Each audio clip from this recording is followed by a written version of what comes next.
गैरसमज करून नात्यात कशाला करते आघात। अशी वेळ माझ्यावर आली ग, हवी आहे मला तुझी साथ।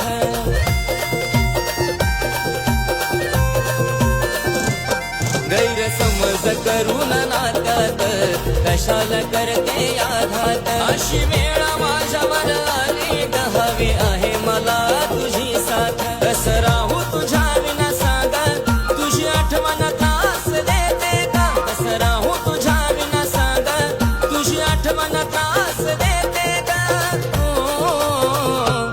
सखे साजरी मला तुझी आठवण येते ग, सखे